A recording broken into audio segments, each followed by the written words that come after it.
نہیں ہے سوائے ان بھرتیوں کے جو پچھلے دروازے پہ ہو رہی ہیں، کس طرح ہو رہی ہیں 2 نمبر طریقے سے، وہ سب کو پتا ہے۔ یہ دوسری بات ہوگی۔ اور تیسری بات یہ ہے کہ جو پنجاب فوڈ باسکٹ تھا ایشیا کی، اس میں آٹے کے لیے لوگ ایک دوسرے کے گریبان پہ ہاتھ ڈال رہے ہیں۔ تو ان حالات میں پاکستان کو ان گورنبل سے اگلی منزل پہ پہنچایا گیا جو ان ریورسیبل ہے، وہ ناقابل واپسی منزل کی طرف دھکیل دیا گیا۔ اور خوش کس کو کیا جا رہا ہے؟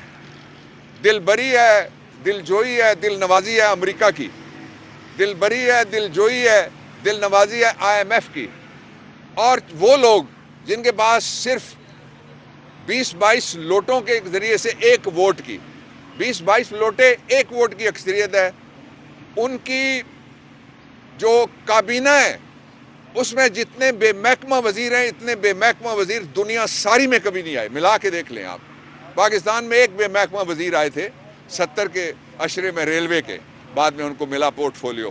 تو یہ اس کا ایک اور پہلو یہ ہے، عمران خان کا جو ایجنڈا ہے وہ 2 نقطوں پہ مشتمل ہے۔ ایک تو یہ ہے کہ پاکستان کے اندر سے، ہمارے اندر سے آمدنی ہو جو سسٹین کر سکیں ہم، تاکہ معیشت جعلی اور فرضی نہ ہو۔ کہاں ہے وہ جو ڈالر والا آج کل اس کے ساتھ 2 درجن گارڈ ہوتے ہیں، باہر کیوں نہیں نکلتا؟ لوگوں کے پاس آئے، تاجروں کے پاس جائے، پریس کلبوں میں جائے، آپ کے سوال سنیں، جواب دے۔ اور جو اس سے بڑا 50 روپے کے سٹامپ پیپر پہ جس کو نظام انصاف نے دی تھی کہ جی آپ چلے جائیں، باہر چلے جائیں ملک سے، 50 روپے کے اوپر جس کی ضمانت ہوئی اور وہ باہر چلا گیا، وہ پورا میکڈونلڈ کھا سکتا ہے۔ آپ اس کی ویڈیوز اٹھا کے دیکھ لیں۔ یہ مذاق ہو رہا ہے قوم کے شعور کے ساتھ، یہ مذاق ہو رہا ہے ہمارے جو بچے ہیں، جوان یہاں بھی کھڑے ہیں، دونوں طرف زیادہ بچے ہیں، ان کے مستقبل کے ساتھ۔ اس کو روکنے کا ایک ہی طریقہ ہے، یہ جو امرت دھارا بیچتے آئے ہیں نا پہلے، اب اس کا دور نہیں رہا۔ لوگوں کو پتہ رہا ہے کہ اس وقت بھی پاکستان کی رسیاں پاکستان کے باہر سے زیادہ ہل رہی ہیں۔ اس وقت بھی پاکستان کے اوپر جو حکمرانی ہے وہ برائے نام ہے جو گورنمنٹ بیٹھی ہوئی ہے۔ یہ گورنمنٹ دنیا کی واحد گورنمنٹ جو کہتی ہے مجبوراً ہمیں بٹھایا گیا۔ یہ گورنمنٹ کہتی ہے کہ اگر ہم نہ بیٹھتے تو ہم جیل میں ہوتے۔ تو ان حالات میں عمران خان نے، چونکہ پورا پاکستان بڑی جیل ہے، جیل بھرو تحریک کا اعلان کیا ہے، اس کی تیاریاں جاری ہیں، اور وہ آخری کیل ہوگی یہ جو جمہوری نازی ازم آیا ہوا ہے اس وقت پاکستان میں۔ اور وہ شوباز دیکھیے ذرا، اور اس کے وزیر دیکھیے خارجہ داخلہ، اس کے وزیر دیکھیے جو بجلی والے، اس کے وزیر دیکھیے جو پیٹرول والے ہیں، وہ کہتے ہیں کہ ملک میں 2 چیزوں کی ضرورت ہے، ایک نواز شریف کی ضرورت ہے اور ایک نواز شریف کی ضرورت ہے۔ تو اس کو روکا کس نے ہے؟ پہلے پاسپورٹ کا بہانہ تھا، وہ بھی بہانہ ختم ہو گیا ہے۔ تو اس لیے یہ نظام جعلی ہے، فرضی ہے۔ میں نے کہا تھا آن ریکارڈ، پھر کہتا ہوں کہ یہ جو APC کرنے لگے تھے یہ فراڈ تھا۔ 27 کو فراڈ نہیں ہو سکا، 29 کو فراڈ نہیں ہو سکا، اب اس فراڈ کا بلف کال کر لیا ہے مریم نواز نے۔ اس نے جو پاکستان کے اندر ایک قومی بیانیہ بنایا گیا تھا، جس بیانیے میں یہ سب اداروں نے کہا تھا کہ ہمیں ساتھ والے پڑوسی ملک کا ہاتھ نظر آیا پشاور کے سانے میں، اس نے یہ کہہ دیا ہے کہ سارے جھوٹ بول رہے ہیں، میں سچ بول رہی ہوں۔ وہ سچ کیا ہے جو اس نے بولا ہے؟ سچ یہ بولا ہے اس بیانیے کا جنازہ نکالنے کے بعد، وہ کہتی ہے وہ ذمہ دار ہیں پشاور کے پولیس سانحے کے جو یہاں پہ 10 سال سے حکمران رہے۔ جو عمران خان کی گورنمنٹ ہے وہ 10 سال نہیں رہی، اس میں یا اس کا ابا ایک طرف سے شامل ہوگا یا دوسری طرف سے اس کا چاچا شامل ہوگا۔ تو یہ کہنے والا کوئی عام فرد، عام خاتون نہیں ہے، وہ حکومتی پارٹی کی سربراہ ہے، وہ جو ملک کا امپورٹنٹ وزیر اعظم ہے اس کی بھتیجی ہے، اور ملک کا جو مفرور، مطلوب اور تاحیات نااہل سابق وزیر اعظم ہے جو فیصلے سازی وہاں کرتا ہے۔ پتہ نہیں کون کون سے لوگ اور کون کون سی ایجنسیاں اس کی اور کون کون سے ملک اس کے کان میں جا کے مشورہ دیتے ہیں جو اس کی زبان سے نکلتا ہے۔ اس کے پاس بہانہ تھا کہ مجھے پاسپورٹ نہیں مل رہا، پاسپورٹ ملنے کے بعد بھی وہ نہیں آ رہا۔ میں اس بات پہ حیران ہوں کہ شیخ رشید کی جس طریقے سے اس کو انصاف سے دور رکھا جا رہا ہے، وہ بھی حیران کن ہے بطور وکیل میرے لیے۔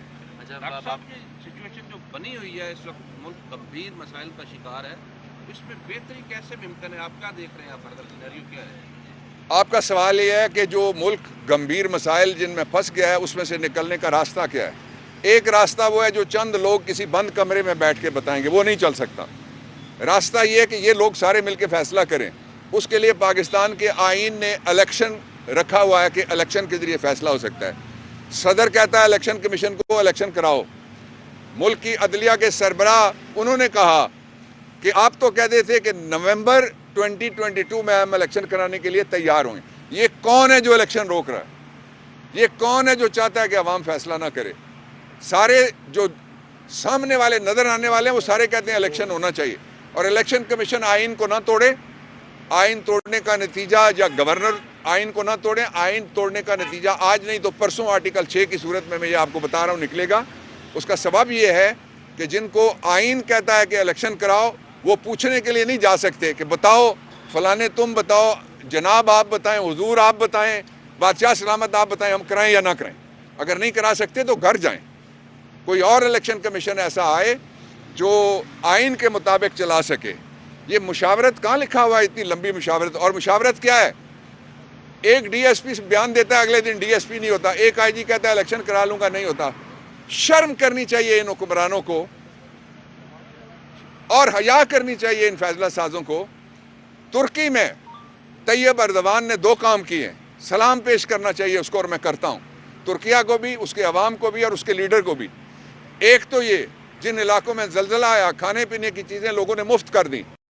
ہمارے یہاں رمضان آنے والا ہے، کھجور کی سٹاکنگ شروع ہو گئی ہے پہلے سے ہی۔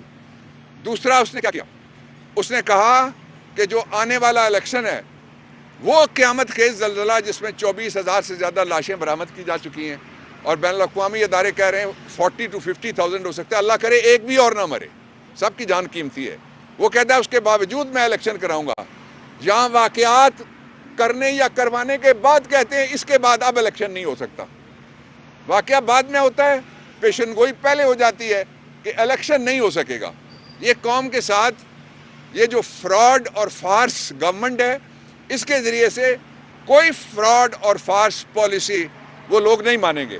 ایک سادہ بات یہ ہے، تم پاپولر ہو، سادہ بات یہ ہے، پاکستانی لیڈر ہو برطانیہ کے، تم شہری نہیں ہو، تم نے کوئین آف انگلینڈ اور اب کنگ آف انگلینڈ کے ساتھ وفاداری کا حلف نہیں اٹھایا ہوا، تو حلف ہونے دو نا پاکستان کے اندر اس گورنمنٹ کا جو الیکٹ کریں گے لوگ۔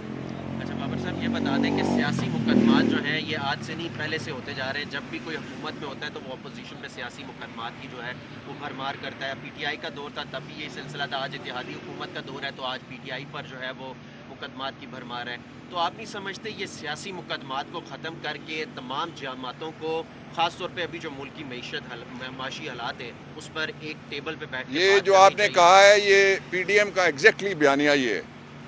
وہ یہ کہتے ہیں کہ ہمیں بیٹھے رہنے دو اور ہمیں بٹھا کے ایک معاشی حالات درست کرنے کی کوئی گفتگو کریں۔ کیوں؟ آئین میں کہاں لکھا ہوا ہے کہ ان کے ساتھ گفتگو کریں؟ آئین میں لکھا ہوا ہے الیکشن کراؤ 90 دن میں۔ ایک دوسرا آپ نے کہا کہ پی ٹی آئی کے دور میں بتائیں نا کون سا، کس کے خلاف، جو پیپلز پارٹی کے لیڈروں کے خلاف کس نے مقدمے بنائے تھے؟ انہوں نے۔ ان کے خلاف کس نے بنائے تھے؟ انہوں نے۔ کس نے کہا تھا کہ میں پشاور میں اس کو لٹکاؤں گا، میں لاہور میں گھسیٹوں گا، میں لڑکانے تک جاؤں گا، میں کراچی تک، اور سیدھا اس کے پیروں میں وہ گیا ہے۔ اس لیے یہ کمپیریزن نہیں کیا جا سکتا۔ آج کی اگر آپ بات کریں تو آج کی تاریخ میں صرف ایک شہر، یہ جو 7.5 کلومیٹر کا علاقہ پریکٹیکلی بنتا ہے، باقی دیہات ہے، اس کے اندر ہمارے خلاف صرف عمران خان اور لیڈرشپ کے خلاف 33 مقدمے ہیں۔ اور مقدمے کیا ہیں؟ مقدمے وہی ہیں کہ جناب ایما تھا، مشورہ تھا، یہ گھر بیٹھا ہوا تھا، جلسہ ہوا، جلوس ہوا 188 کا۔ تو اس لیے یہ قوم گمراہ نہیں ہو سکتی اس طرح کے نعروں سے کہ چوروں کے ساتھ بیٹھ کے یہ فیصلہ کیا جائے کہ آئندہ چوری سے کس طرح بچنا ہے۔ یہ فیصلہ گھر والے کریں گے۔ گھر والے پاکستان کے جو الٹیمیٹ سوورن ہیں وہ پاکستان